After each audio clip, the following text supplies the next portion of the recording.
아침 말씀. 오늘 본문 말씀은 잠언 27장 13절에서 27절입니다.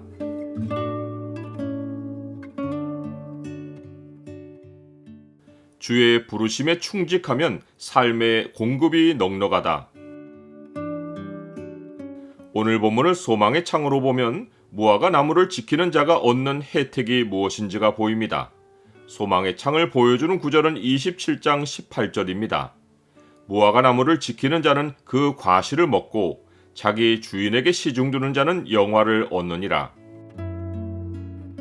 27장의 핵심 주제는 충직함입니다.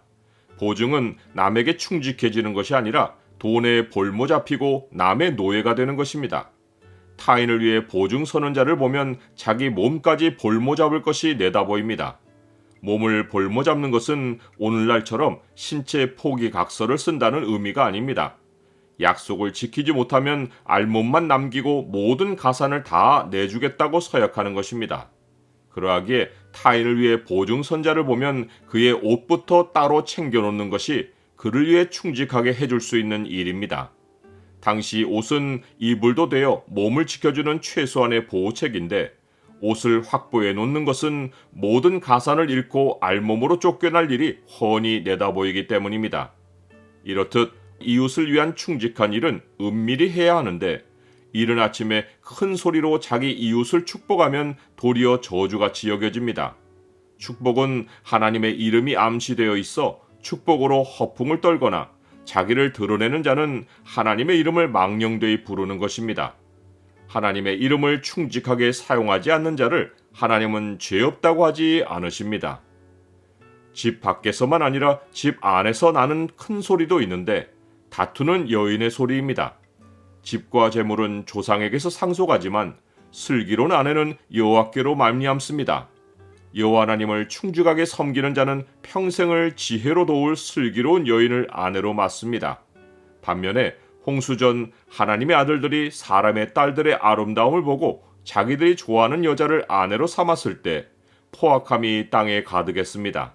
그 결과 가정과 사회가 다툼으로 깨지고 폭력으로 부패했습니다. 남자들은 힘으로 아내를 제어할 수 있다고 생각하지만 하나님께로 말미암지 않은 아내는 제어하기가 바람을 제어하는 것 같고 오른손으로 기름을 움키는 것과 같습니다. 평생을 함께할 사람이 비 오는 날 이어 떨어지는 물방울같이 계속 신경을 자극하는 말로 싸우자고 들면 가정은 생명을 잃는 장소가 됩니다. 부부는 사이에 여호와 하나님이 계실 때 서로에게 충직할 수 있습니다. 친구 관계에서도 충직한 친구인지를 알아보는 길이 있습니다. 철이 철을 날카롭게 하는 것과 같이 충직한 사람은 그의 친구의 얼굴을 빛나게 합니다. 철과 같은 충직함이 없는 친구는 세태의 흐름의 기회를 따라 행동하고 다른 친구를 이용하여 자기가 빛납니다. 주인과 종의 관계에서도 충직한 자는 자기 이익을 쫓지 않고 주인의 무화과 나무를 잘 지킵니다. 그는 주인도 풍성한 수확을 얻게 하고 자기도 그 무화과 나무에서 열리는 과실을 먹습니다. 부부 관계이든 친구 관계이든 종과 주인의 관계이든 충직한 자들은 서로 마음이 비치어 상대의 마음을 볼 수 있습니다. 물에 비치면 얼굴이 서로 같은 것처럼 사람의 마음도 서로 비치기에 마음의 생각을 도통 알 수 없는 사람과는 충직한 관계를 맺을 수 없습니다. 사람의 마음이 비치지 않는 이유 가운데 하나는 눈에 만족이 없기 때문입니다. 수올과 아바돈 곧 지옥이 만족함이 없는 이유가 구덩이가 끝이 없기 때문인데 만족할 줄 모르는 사람은 끝모를 욕망이 마음에 있어 마음 끝이 비치지 않습니다. 이런 사람은 끝없이 가지려고만 하고 나눔이 없습니다. 도가니로 은을 풀무로 금을 단련하듯이 하나님은 사람을 칭찬으로 단련하여 충직하게 만드십니다. 칭찬에 의스대거나 반대로 어떤 칭찬에도 만족하지 못하면 충직함과는 거리가 먼 사람입니다.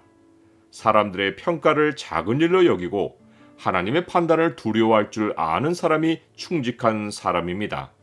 그런데 지혜와 명철을 업신여기는 미련한 자에게는 어떠한 단련도 무의미합니다. 미련한 자는 곡물과 함께 절구에 넣고 공의로 찌을지라도 그의 미련은 벗겨지지 않습니다. 나는 사람들이 나를 칭찬하는지 아닌지에 따라 많이 좌우됩니까? 우리가 마음 둘 곳은 사람들의 판단이 아니라 하나님이 나를 부르신 자리입니다. 사람들은 부르심보다 재물을 쫓습니다. 그러나 재물은 영원히 있지 않고 재물로 인한 영광도 대대로 있지 못합니다. 진정한 부는 하나님이 나를 부르신 자리에서 나옵니다. 하나님은 너의 양떼의 형편을 부지런히 살피며 내 소떼에게 마음을 두라고 하십니다. 풀을 벤 후에는 새로 움이 돋는 것처럼 하나님은 양과 소를 위한 꼴을 지속해서 공급하십니다. 어린 양의 털은 옷이 되고 염소는 밭을 사는 값이 되며 염소의 젖은 넉넉한 양식이 됩니다. 하나님이 부르신 일에 충직하면 하나님의 공급하심과 넉넉한 삶이 있습니다. 그런즉 너희는 먼저 그의 나라와 그의 의를 구하라. 그리하면 이 모든 것을 너희에게 더하시리라.